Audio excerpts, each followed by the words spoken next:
Hey, what's up guys, Rev here. So over the past couple of years, there's been an increasing level of complaints about fan service in video games. These complaints not coming from gamers, rather they're coming from a loud minority of people from social media platforms like Twitter. Now unfortunately, a lot of game developers, including those from Japan, have been listening more and more to the Twitter users than the actual gamers interested in their products. And that is reflected in their sales because as they've injected more woke nonsense into their games, their sales have gone down. However, this conversation has been re-explored once again with the recent talk about Stellar Blade. We talked about this on the channel, but as more trailers and previews have come out for this game that's coming out in a very short while, we've seen gamers get what they've been asking for.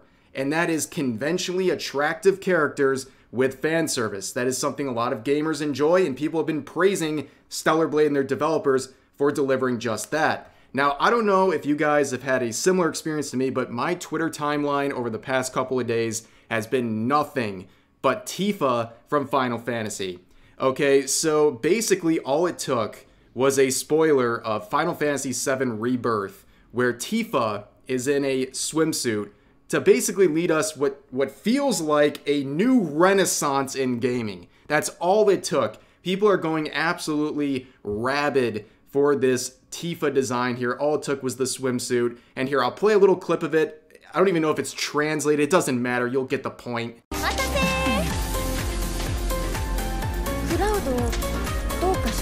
Believe me when I'm telling you, I'm not exaggerating. When this combination of Tifa in a swimsuit has consumed Twitter over the past couple of days. It's all everyone's talking about. It's all over everyone's timelines. And it's really not that surprising. The formula is simple, ladies and gentlemen. All you have to do is take Tifa, a character everyone likes, and then add anime titties.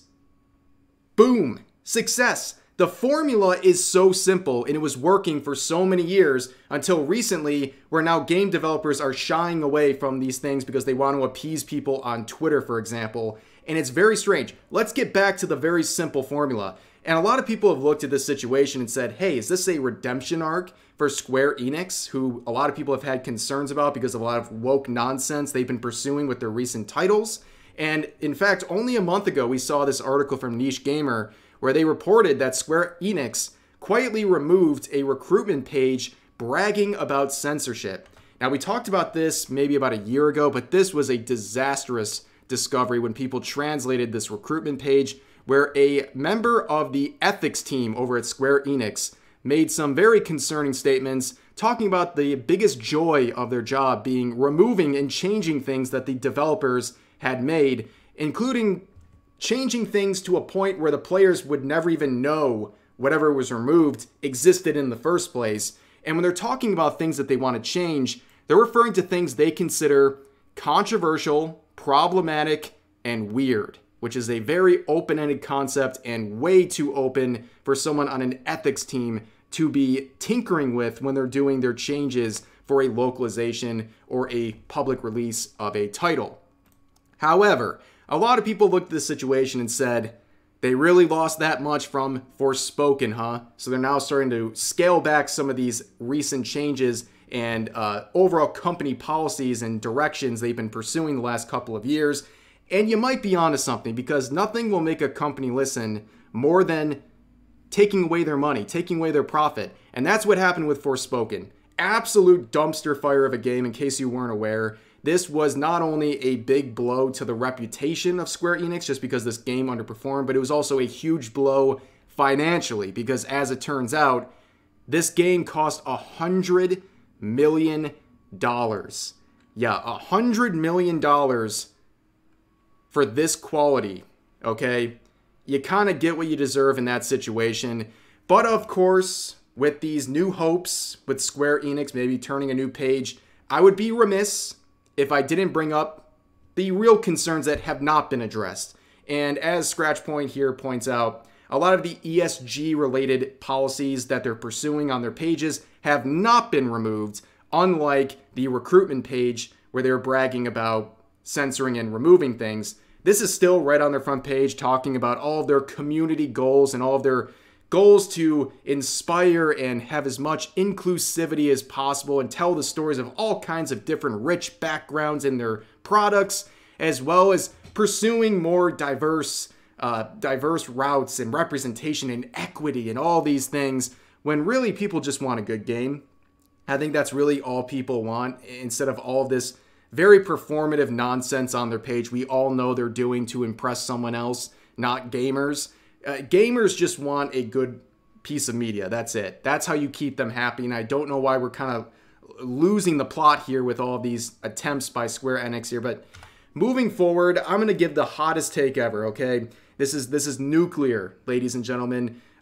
Before you start attacking me in the comments, let me soften the blow with this.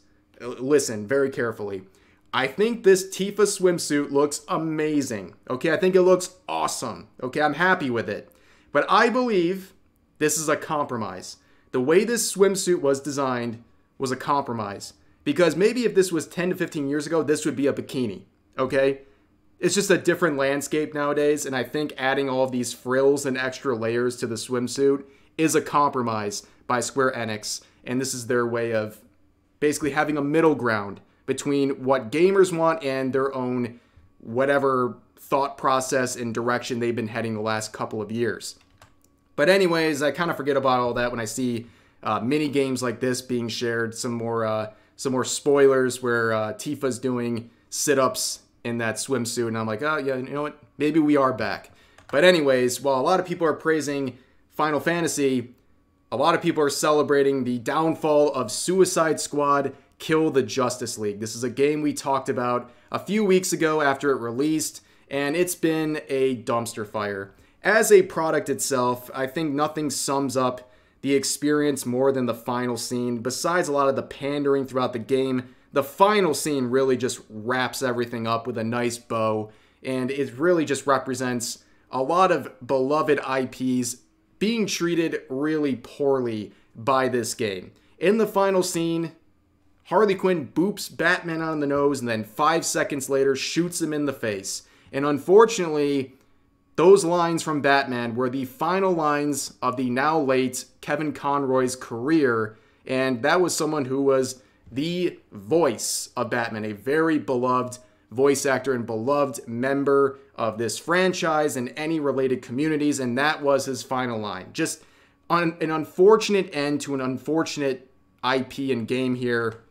And the proof is in the pudding with how gamers are responding to this. Here we are, only a few weeks later, and Suicide Squad Kill the Justice League has less than 1,000 players, which I'm pretty sure that's around the number of hardcore classic WoW right now, even though Season of Discovery is out. That's just to give you an idea of how low that number is for a major release like this.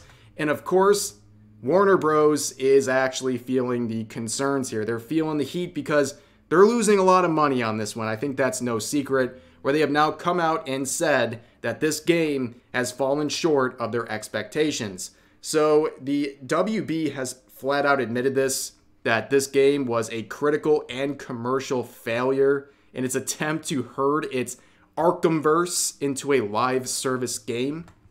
And as you can see here, here's a quote from the WB CFO, Gunnar Weidenfels, saying that the game had fallen short of their expectations, and there was no numbers shared, but he said that this game created a tough year for their gaming business, and going forward in comparison to last year's smash hit Hogwarts Legacy, that they're going to have to do things differently. And that's not very surprising. Hogwarts Legacy coming out as the #1 selling game of 2023. And then the next thing is Suicide Squad Kill the Justice League, which was a big-time flop and really scoring horribly for a AAA title.